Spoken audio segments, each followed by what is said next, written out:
මතකද ඔබ කාලයක් සංජීවත් එක්ක ඉඳලා බිරුවා. සංජීව පැත්තේ ඉඳන් ඒ පැත්තේ ඉඳන් බිරුවා අනිත් පැත්තට. එතනින් පැන්න චාමරය ගාවට. චාමරය ගාවට ඇවිල්ලා අනිත් උන්ට බිරුවා. ඔබ චාමරය ගාව ඉඳන් මට කතා කරා මතකද? කතා කරලා වඩා වගේ මතක ගන්නවා. ඔබගේ මම ඒ වෙලේ මොකද්ද? ඒ මොකටද කියලා නෙහුවේ. උඹලත් එක්ක අපිට කතා කරන්නේ මොකටද කියලා නෙහුවේ මම. ඔබගේ ඒත් වැදගෙන ආවද? ඒක ඕගණන් ගත්තෙත් නැහැ. හරිද? උඹලත් එක්ක අපිට කතා කරන්නේ මොකටද කියලා ඔබගෙන් මං ඇහුවේ. ඊට පස්සේ අනේ මං සංජීවත් එක්ක නෑ මල්ලි පද්මේ ලයින් කරලා දෙන්නකෝ. අපි පස්සේ ගමු. මෙහෙමයි කියලා. ඊට තමයි තෝ ලයින් එකට දැම්මේ. අයියා කතා කරන්න බෑ කිව්වා ඒකට මම තමයි කිව්වේ කතා කරන්න කියලා. තෝ මට කෝල් එක කරන් දවස් 4 විතරනේ අයියා තොට ගත්තේ.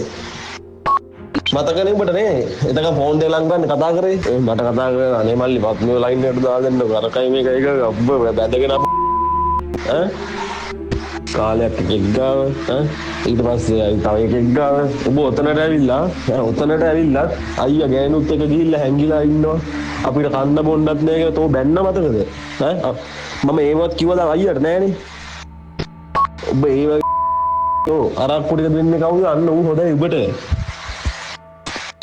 දැන් බරුවට පද්මියා ගගා මගේ කිං ගගා ඔබ ඉන්නවා ඕ අයියා දෙකම උඩට කන කැලෙන්ඩ ගහලා එලවන්නේ උඹ තමයි මේ පාතාලේ කෙරුවා උඹ තමයි පාතාලේ කෙරුවා ඊළඟට කන්න බීබා කියලා වරහදේ හුතන්නේ නිකන් ඡන්දයක් එන්නද ඔබ ස්ටේටස් වලයි Facebook වල අන්න ඔබ නියම ඡන්දියා Facebook වලයි ස්ටේටස් වලයි එක එක තැන් වලට කතා කරලා අරන් උඩ ගහම මූට ගහම මං කියන්නේ ඒ වගේ අපි එහෙම අපිට ඡන්දින්න උමනාවක් නෑනේ අපි ඡන්දි නෙමෙයි ඔබ තමයි ඡන්දියා ඵලයන්